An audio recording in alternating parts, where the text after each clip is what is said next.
ਕਦੀ ਸੋਚਿਆ ਹੈ ਕਿ ਕੋਈ ਕੰਮ ਸਿਰਫ ਕੰਮ ਨਾ ਰਹਿ ਕੇ ਜ਼ਿੰਦਗੀ ਜਿਉਣ ਦਾ ਇੱਕ ਤਰੀਕਾ ਕਿਵੇਂ ਬਣ ਜਾਂਦਾ ਹੈ?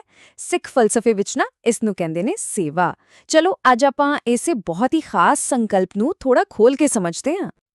ਤਾਂ ਫਿਰ ਸਵਾਲ ਇਹੀ ਉੱਠਦਾ ਹੈ ਕਿ ਆਖਰ ਸਿੱਖੀ ਵਿੱਚ ਸੇਵਾ ਦਾ ਅਸਲੀ ਮਤਲਬ ਹੈ ਕੀ?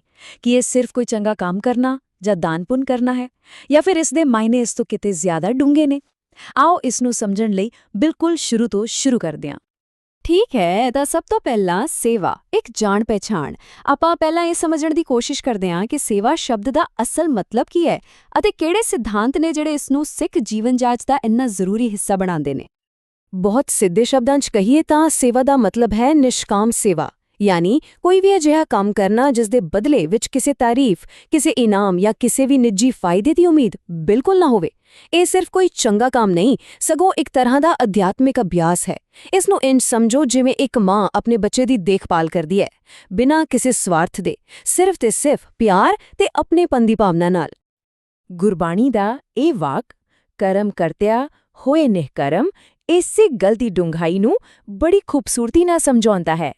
ਮਤਲਬ ਕੰਮ ਤਾਂ ਕਰੋ, ਪਰ ਕੰਮ ਕਰਦੇ ਹੋਏ ਵੀ ਉਸ ਦੇ ਨਤੀਜੇ ਨਾਲ, ਉਸ ਦੇ ਫਲ ਨਾਲ ਆਪਣੇ ਆਪ ਨੂੰ ਨਾ ਜੋੜੋ। ਜਿਵੇਂ ਕਮਲ ਦਾ ਫੁੱਲ ਹੈ ਨਾ, ਉਹ ਚਿੱਕੜ ਵਿੱਚ, ਪਾਣੀ ਵਿੱਚ ਰਹਿੰਦਾ ਹੈ, ਪਰ ਫਿਰ ਵੀ ਉਸ ਤੋਂ ਉੱਪਰ ਬਿਲਕੁਲ ਨਿਰਲੇਪ, ਬਿਨਾਂ ਭਿੱਜੇ।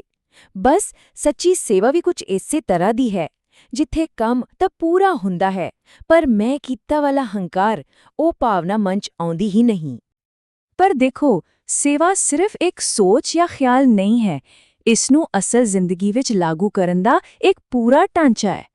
ਸਿੱਖੀ ਵਿੱਚ ਸੇਵਾ ਦੇ 3 ਮੁੱਖ ਥੰਮ ਮੰਨੇ ਗਏ ਨੇ, ਜਿਹੜੇ ਮਿਲ ਕੇ ਇੱਕ ਮੁਕੰਮਲ ਜੀਵਨ ਜਾਚ ਬਣਾਉਂਦੇ ਹਨ। ਚਲੋ ਦੇਖਦੇ ਹਾਂ ਇਹ 3 ਥੰਮ ਕਿਹੜੇ ਨੇ। ਤਾਂ ਇਹ 3 ਥੰਮ ਨੇ। ਪਹਿਲਾ, ਤਨ ਯਾਨੀ ਆਪਣੇ ਸਰੀਰ ਨਾਲ ਕੀਤੀ ਸੇਵਾ। ਦੂਜਾ, ਮਨ ਯਾਨੀ ਆਪਣੀ ਸੋਚ ਤੇ ਗਿਆਨ ਨਾਲ ਕੀਤੀ ਸੇਵਾ। ਤੇ ਤੀਜਾ, ਧਨ ਯਾਨੀ ਆਪਣੇ ਪੈਸੇ ਥੇਲੇ, ਆਪਣੇ ਸਾਧਨਾ ਨਾਲ ਕੀਤੀ ਸੇਵਾ। ਇਹ ਤਿੰਨੇ ਜਦੋਂ ਮਿਲ ਜਾਂਦੇ ਨੇ, ਉਦੋਂ ਸੇਵਾ ਸੰਪੂਰਨ ਹੁੰਦੀ ਹੈ।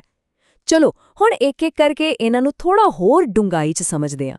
ਸਭ ਤੋਂ ਪਹਿਲਾਂ ਗੱਲ ਕਰਦੇ ਹਾਂ ਤਨ ਦੀ ਸੇਵਾ ਦੀ। ਇਸ ਵਿੱਚ ਸਿੱਧਾ ਸਰੀਰਕ ਮਿਹਨਤ ਯਾਨੀ ਹੱਥੀਂ ਕੰਮ ਕਰਨਾ ਸ਼ਾਮਿਲ ਹੈ, ਜਿਵੇਂ ਗੁਰਦੁਆਰੇ ਵਿੱਚ ਲੰਗਰ ਪਕਾਉਣ ਵਿੱਚ ਮਦਦ ਕਰਨੀ, ਜੋੜਾ ਘਰ ਵਿੱਚ ਸੇਵਾ ਕਰਨੀ, ਜਾਂ ਸਮਾਜ ਦੇ ਕਿਸੇ ਵੀ ਸਾਂਝੇ ਕੰਮ ਵਿੱਚ ਆਪਣਾ ਯੋਗਦਾਨ ਪਾਉਣਾ। ਪਤਾ ਕੀ, ਇਹ ਚੀਜ਼ ਸਾਨੂੰ ਨਿਮਰਤਾ ਸਿਖਾਉਂਦੀ ਹੈ ਤੇ ਹੱਥੀਂ ਕੰਮ ਕਰਨ ਦੀ ਇੱਜ਼ਤ ਕਰਨਾ ਦੱਸਦੀ ਹੈ। ਅੱਗੇ ਆਉਂਦਾ ਹੈ ਦੂਜਾ ਥੰਮ, ਮਨ ਦੀ ਸੇਵਾ। ਹੁਣ ਇੱਥੇ ਸਰੀਰ ਦੀ ਨਹੀਂ, ਬਲਕਿ ਦਿਮਾਗ ਦੀ, ਵਿਚਾਰਾਂ ਦੀ ਤੇ ਗਿਆਨ ਦੀ ਗੱਲ ਹੁੰਦੀ ਹੈ। ਜਿਵੇਂ ਕਿਸੇ ਨੂੰ ਕੋਈ ਚੰਗੀ ਸਲਾਹ ਦੇਣੀ, ਆਪਣਾ ਕੋਈ ਹੁਨਰ ਕਿਸੇ ਹੋਰ ਨੂੰ ਸਿਖਾ ਦੇਣਾ, ਜਾਂ ਫਿਰ ਸਿਮਰਨ ਕਰਕੇ ਆਪਣੇ ਮਨ ਨੂੰ ਟਿਕਾ ਕੇ ਸਾਰੀ ਦੁਨੀਆ ਦੇ ਭਲੇ ਲਈ ਅਰਦਾਸ ਕਰਨੀ।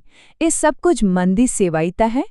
ਇਹੀ ਉਹ ਸੇਵਾ ਹੈ ਜੋ ਸਾਡੀ ਸੋਚ ਨੂੰ ਮੈਂ ਦੀ ਹੱਦ ਤੋਂ ਕੱਢ ਕੇ ਅਸੀਂ ਤੱਕ ਲੈ ਜਾਂਦੀ ਹੈ।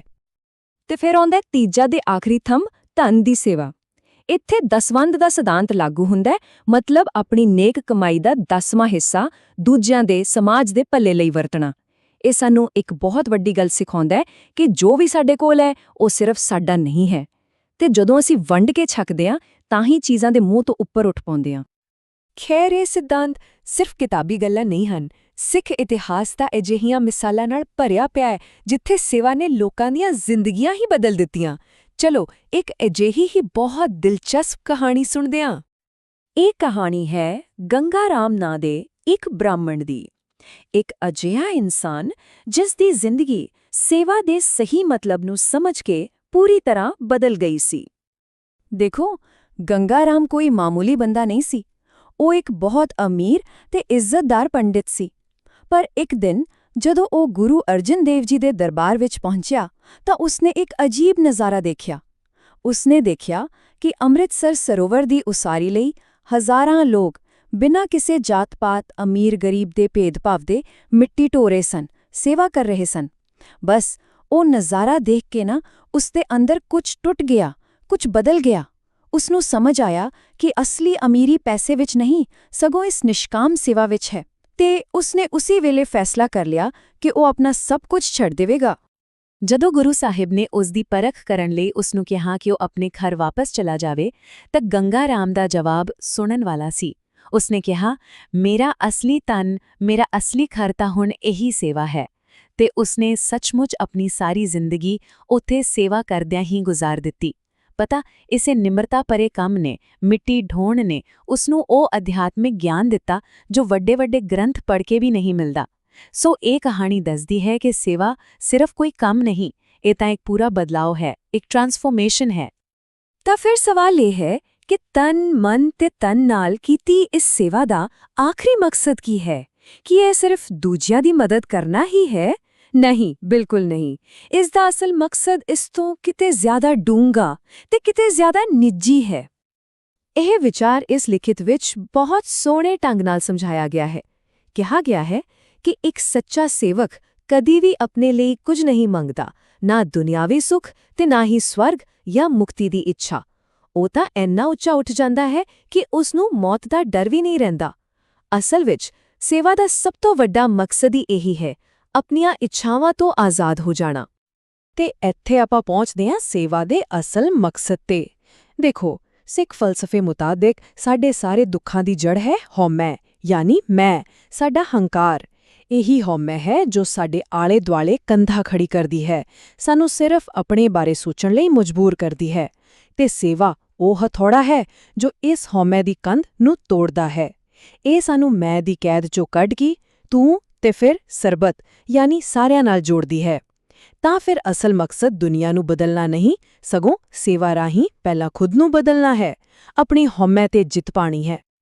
ਤਾਂ ਫਿਰ ਇਸ ਸਾਰੀ ਗੱਲਬਾਤ ਦਾ ਨਿਚੋੜ ਕੀ ਨਿਕਲਦਾ ਹੈ? ਇਹ ਕਿ ਸੇਵਾ ਕੋਈ ਅਜਿਹਾ ਕੰਮ ਨਹੀਂ ਜੋ ਕਦੇ-ਕਦਾਈ ਕਰ ਲਿਆ। ਨਹੀਂ, ਇਹ ਤਾਂ ਇੱਕ ਪੂਰੀ ਜੀਵਨ ਜਾਂਚ ਹੈ, ਸੋਚ ਦਾ ਇੱਕ ਢੰਗ ਹੈ। ਅਸਲ ਵਿੱਚ ਸੱਚੀ ਸੇਵਾ ਤਾਂ ਸਾਡੇ ਹਰ ਇੱਕ ਕੰਮ ਵਿੱਚ ਛਲਕ ਸਕਦੀ ਹੈ।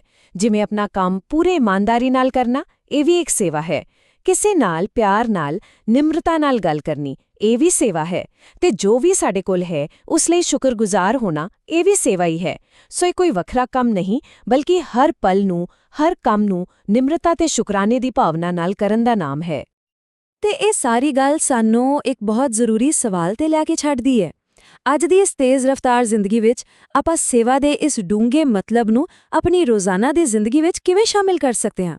ਸ਼ਾਇਦ ਇਸ ਦਾ ਜਵਾਬ ਕਿਸੇ ਬਹੁਤ ਵੱਡੇ ਕੰਮ ਵਿੱਚ ਨਹੀਂ, ਸਗੋਂ ਸਾਡੀਆਂ ਰੋਜ਼ ਦੀਆਂ ਛੋਟੀਆਂ-ਛੋਟੀਆਂ ਨਿਮਰਤਾ ਭਰੀਆਂ ਕੋਸ਼ਿਸ਼ਾਂ ਵਿੱਚ ਹੀ ਲੁਕਿਆ ਹੋਇਆ ਹੈ। ਸੋਚਣ ਵਾਲੀ ਗੱਲ ਹੈ ਨਾ, ਕਿ ਉਹ ਛੋਟੀ ਜਿਹੀ ਕੋਸ਼ਿਸ਼, ਉਹ ਪਹਿਲਾ ਕਦਮ ਕੀ ਹੋ ਸਕਦਾ ਹੈ?